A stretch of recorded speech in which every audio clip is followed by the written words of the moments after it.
Hello বন্ধুরা, তো কিছুদিন আগে চলে গেছিলাম আমি শখের বাজার চণ্ডী মেলাতে। আর মেলা শেষ হওয়ার ঠিক আগের দিনকে গেছিলাম, আর গিয়ে বুঝতে পারিনি যে এতটা ভিড় হবে। অনেক ভিড় হয়েছিল, প্রচুর লোকজনের সমাগম হয়েছিল। তো ভিড় ঠেলেই কোনো রকমে মায়ের মন্দিরের সামনে এগিয়ে গিয়েছিলাম। আর দূর থেকে তো মাকে এইভাবে দর্শন করা যায় না, তো ভালোভাবে দর্শন করার জন্য একটু দাঁড়িয়ে গেছিলাম যাতে ফাঁকা হলে দেখতে পাই।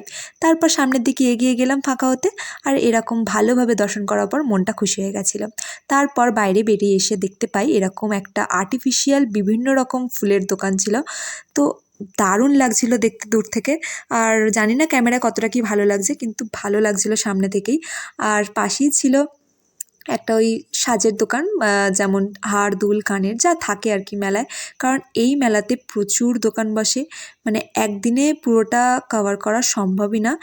মানে দুদিন আসতে হবে পুরোটা দেখাতে গেলে। তো যতটা হয় আমি ততটাই তোমাদের সাথে শেয়ার করার চেষ্টা করছি।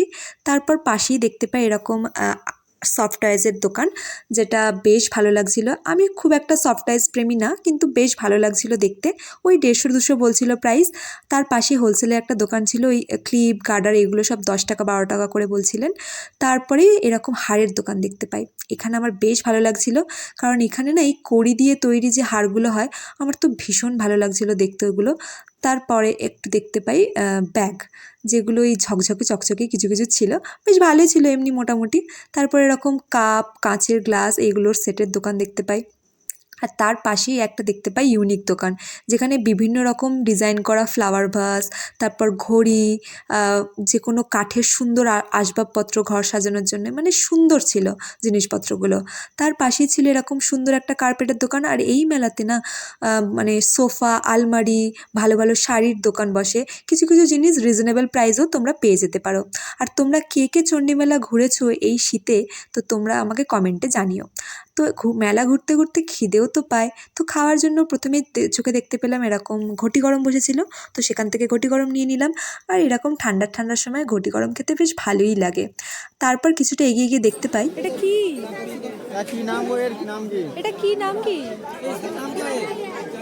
এটা সুজির হালুয়া তো হালুয়া সুজি। আমি এখানে বলছিলাম যে এরকম সুজির হালুয়াটাকে সাজিয়ে গুছিয়ে রেখেছে, মনে হচ্ছে যেন কি না কি একটা মিষ্টি, তো তার থেকে মোরব্বাই নেওয়া ভালো। তো তারপর এগিয়ে গিয়ে দেখতে পাই এরকম একটা চপের দোকান বসেছে।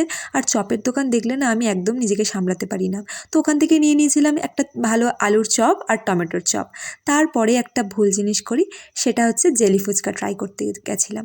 কারণ এর আগে আমি কোনো দিন খাইনি, তো ভাবলাম যে ট্রাই করা যাক। তো কিছুই না, অল্প অল্প একটু জেলি দিয়ে দিয়েছে, একটু আলুর পুর, সামান্য মিষ্টি চাটনি আর ঝুরি ভাজা, এই দিয়ে হয়ে গেছে জেলি ফুচকা। এর থেকে দই ফুচকা, জল ফুচকা অনেক বেটার। আমার মতো কেউ এরকম মেলাতে হুটহাট করে খাবার ট্রাই করতে যেও না, ঠকে যেতে পারো। তারপরে চোখে দেখতে পাই এরকম জিলিপির দোকান, আর জিলিপি দেখলে কে না লোভ সামলাতে পারে বলো।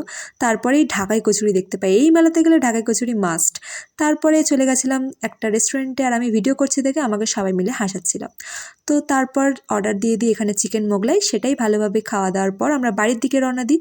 আর তোমরা জানিও ভিডিওটা কেমন লাগলো। তোমরা সবাই সুস্থ থেকো, ভালো থেকো, দেখা হচ্ছে নেক্সট কোনো ভিডিওতে। আর অবশ্যই আমার চ্যানেলটাকে সাবস্ক্রাইব করে দিও। টাটা।